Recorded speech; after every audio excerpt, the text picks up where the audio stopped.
G'day guys, welcome back to part 3 of the 4080 build. Obviously it's a bit further along than it will be in this build video, however this is how we got here and it shows a bunch of the steps we took along the way, including fitting the tube guards, aircon, brakes, a lot of fiddly stuff. So I hope you enjoy.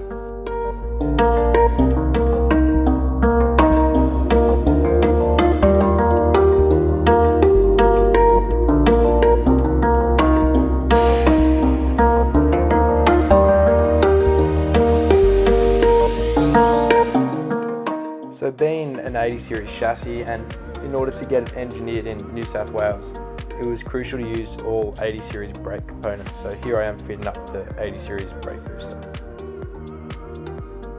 Next I begun to look at my vintage air unit and how I was going to sit that under the dash, and made up a couple brackets to hold it in place.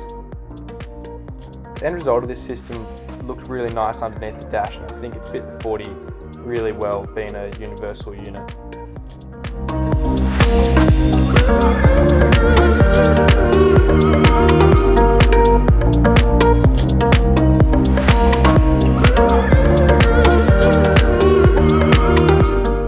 I then started to look at mounting my clutch master cylinder to the firewall.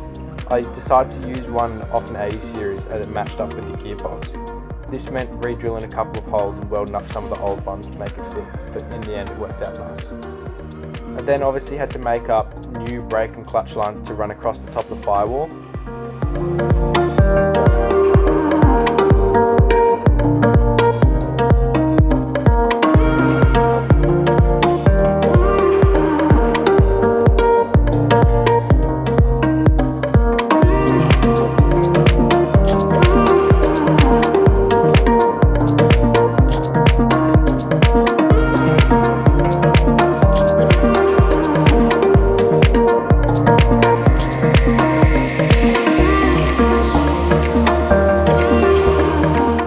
I then decided to have a go at bending the transfer lever in order to get it to fit through the original transfer lever slot in the transmission tunnel. This actually worked out really well, although it was a timely process to get all the different bends right.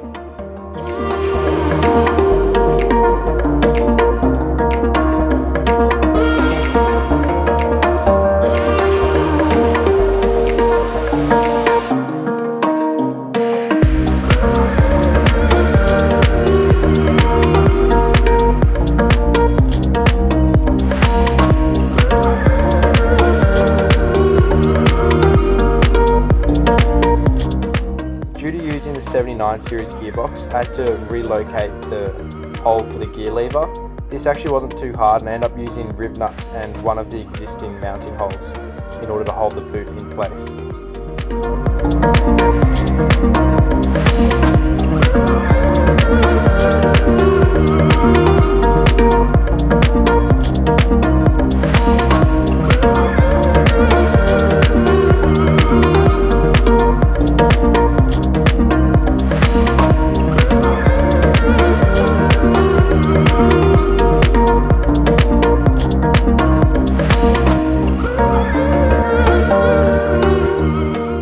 Then had the LandCruiser's bull bar, tube guards and steering box brace kit arrive, so we got straight to work to fit them up. Massive shout out to Billy McKinnon, as his gear is really top quality and super strong.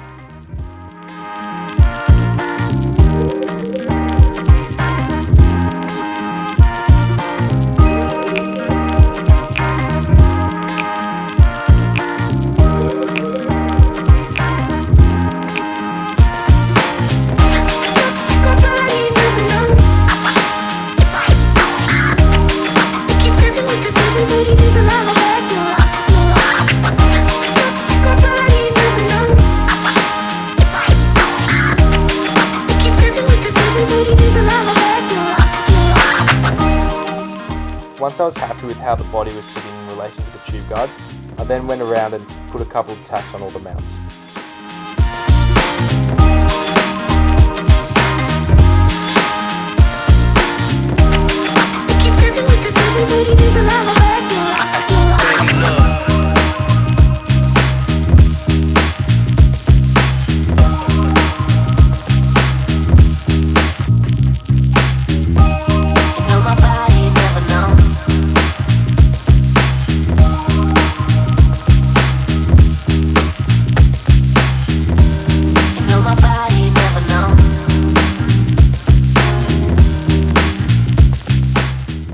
started to make some brackets to hold the rest of the body in place.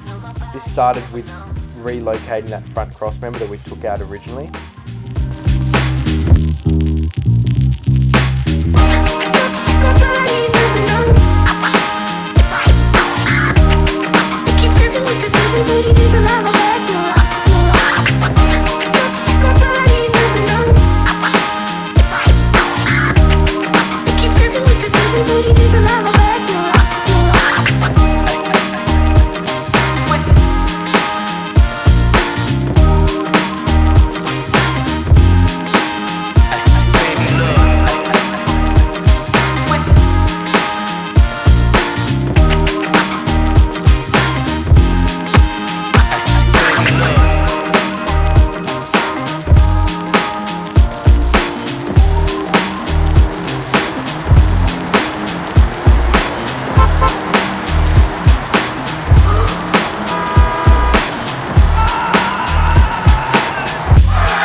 Another thing I wanted to do before sandblasting is drill the snorkel hole whilst I could line it up on the body with the whistle and soot snorkel.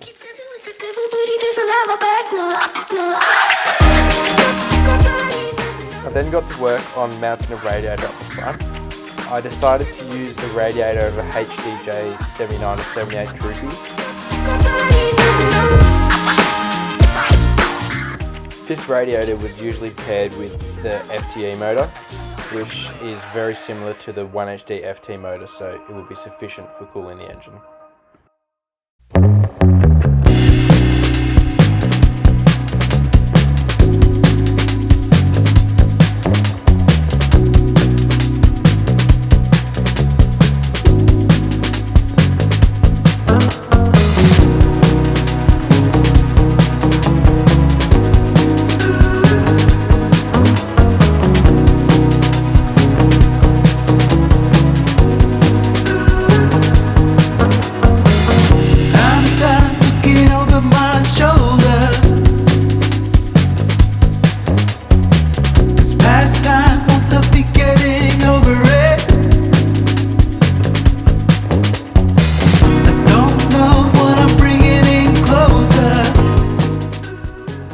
Once the radiator was in place, we then got to work on making some inner guard templates so that we could mount an airbox, battery and other gear like that.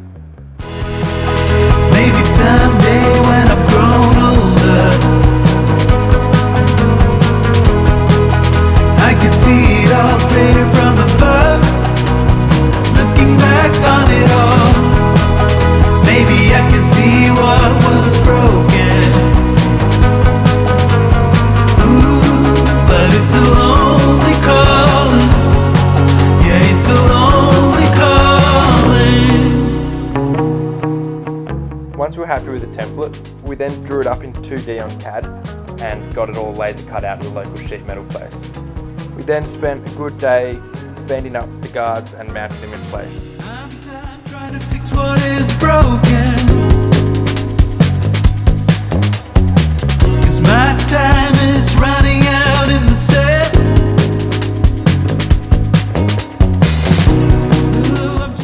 I was stoked with the way these guards turned out, and they made it really easy later on to mount all the accessories.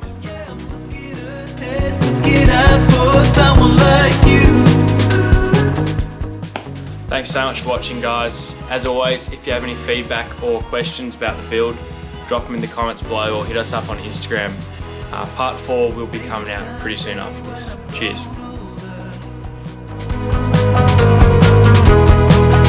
I can see it all clear